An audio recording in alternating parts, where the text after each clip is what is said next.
I watched the train pull away, your face framed in the glass, eyes glistening like you were about to turn back. But you didn't. My fingers brushed the air where yours should have been, and the whistle drowned out my last chance to say, stay. What happened that morning at a train station in America changed everything.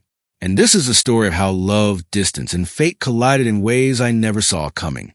It was Union Station in Chicago, 2016. The kind of morning where the air smelled of burnt coffee from the corner kiosk, mixed with the metallic tang of iron tracks. Your perfume, jasmine and cedarwood, cut through it all. To this day, every Amtrak platform smells like you. You were leaving for New York, graduate school, a future you've been dreaming of since we met in sophomore year at the University of Michigan. I told myself I would support you, that real love meant letting go. But as that train pulled out, I felt something fracture inside me. I wanted to scream. I wanted to jump aboard. But instead, I stood there, surrounded by strangers, watching the love of my life disappear eastward. The first months weren't silence. You wrote me long letters, not just texts, thick envelopes postmarked Manhattan. I'd tear them open in my small Ann Arbor apartment, hearing your voice in every word. You told me about the chaos of New York, sirens echoing down Fifth Avenue, the overpriced coffee near Columbia University, the way the Hudson River looked at sunset. I told you about the Midwest winters, about football games at Michigan Stadium, about how empty my Friday nights had become without you. We planned visits. I saved up for my bookstore job to buy Amtrak tickets to Penn Station. Every arrival felt like a movie, running into your arms in that crowded terminal, feeling whole again, if only for 72 hours. But love stretched across states. It bends, it strains, and sometimes it snaps. It wasn't another person that broke us. It was time. Schedules that didn't line up. Classes, exams, work shifts. I'd call and you'd whisper, I can't talk, I'm in the library. Weeks passed without seeing you.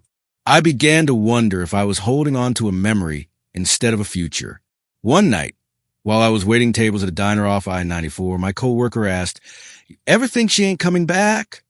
I laughed, but inside, something cracked again. Then, 3 years later, you came back. Not permanently, but for Thanksgiving. I remember that night clearly. Detroit Metropolitan Airport, baggage claim. You wore the same old coat from college. And when you saw me, your face lit up like the city skyline at night. We drove down I-94, snow starting to fall, Motown playing on the radio, and for a few days it felt like we were still us. But there was something in your eyes, a hesitation. And then I found it, a letter. Not to me, a letter written in the same handwriting I once cherished, addressed to someone in Brooklyn, someone named Daniel. I confronted you. You didn't deny it. You said you had met him at a gallery in Soho, that it wasn't planned, that you didn't mean to fall for him. I wanted to scream, but all I said was I just the Midwest chapter of your life? Was I just comfort until the city gave you someone better? You cried. You told me you still loved me, but you were torn. That word, torn, cut deeper than anything. I thought the story ended there. That betrayal would be the final page. But a year later, I was in Boston for a work conference. I had moved on, or at least I thought I had. And then, on a rainy night at South Station, I saw you again, standing alone, suitcase in hand, staring at the departure board. I froze. You looked up, and for a second, it was 2016 all over again. You whispered, I left him. I asked, why? You said, because every time I smelled the train station, I thought of you. We didn't kiss. We didn't embrace.